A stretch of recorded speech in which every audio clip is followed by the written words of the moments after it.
जय हिंद बच्चों। Madhya Pradesh sub inspector 2025 के एग्जाम्स कंडक्ट हो चुके हैं। प्री का एग्जाम हो गया है।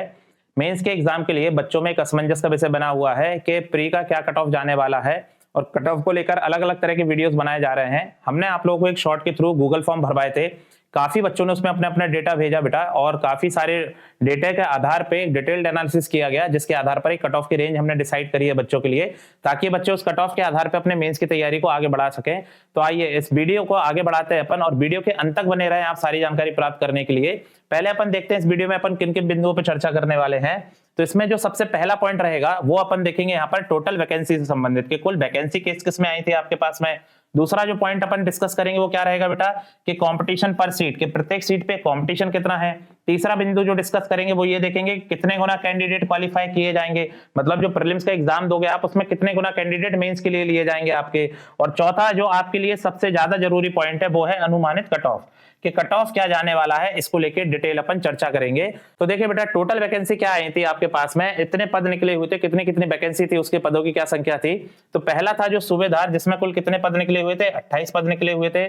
दूसरा था बेटा सामान्य ड्यूटी विशेष सशस्त्र बल, जिसमें कितने पद निकले हुए थे, 95। तीसरा था सामान्य ड्यूटी विशेष सशस्त्र बल के अलावा जो पोस्ट थी वो कितनी थी, 377। कुल 500 पदों पर इन्होंने क्या करवाई थी, भर्ती करवाई थी। कुल कितने पदों पर भर्ती करवाई थी, 500 पदों पर इन्होंने क्या करवाई थी, भर्ती करवाई थी। इसके बाद अगर देखा जाए सर कंपटीशन पर सीट क्या रहेगा इसमें, ठीक है ना, कि कंपटीशन पर सीट क्या रहेगा। तो जैसा कि आप देख सकते हैं न्यूज़पेपर की कटिंग भी लगी हुई है कि आपके 500 के आवेदन की थी, कि 500 सीट के लिए आवेदन होने थे, 5 लाख की उम्मीद थी, लेकिन 5 लाख ना भर के सिर्फ 1.53 लाख लोगों ने फॉर्म भरे थे। बात समझ में आ रही नहीं आ रही। तो आपके पास में कुल 500 वैकेंसी आई थी, जिसके लिए फॉर्म कितने भरे गए थे बेटा, इतने फॉर्म भरे गए थे। तो अगर एक अंदाजा लगाया जाए बेटा, इसका एवरेज निकाला जाए, तो एक पद पर औसतन 306 दावेदार थे, मतलब 306 कैंडिडेट एग्जाम देने के लिए वहां पहुंचे होंगे आपके पास हर सीट के रिस्पेक्ट में।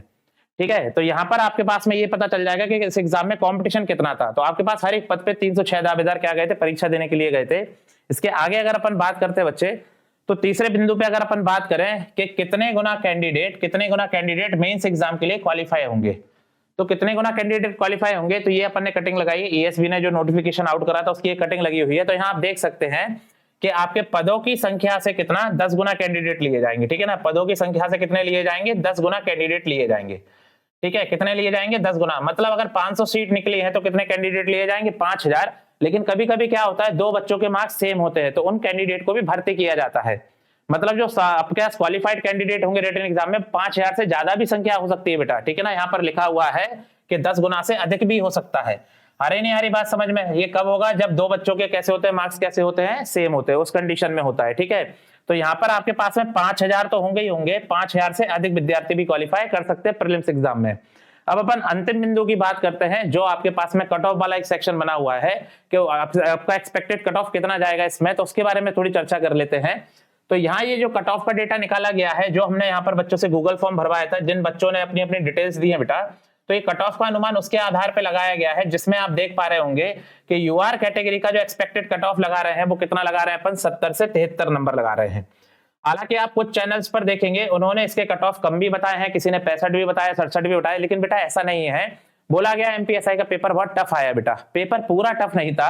पेपर में कौन कौन सा भाग टफ पूछा गया है बेटा, हिस्ट्री पूछा गया है टफ, कंप्यूटर टफ पूछा गया है, आपका हिंदी टफ पूछा गया है, लेकिन बाकी के जो विषय थे वो तो सामान्य ही पूछे गए हैं ना। ये 3 चीजें ही तो टफ पूछी गई हैं, बाकी तो कैसे आए हैं, सामान्य आए, और बच्चों ने स्कोर भी अच्छा करा है काफी बच्चों ने।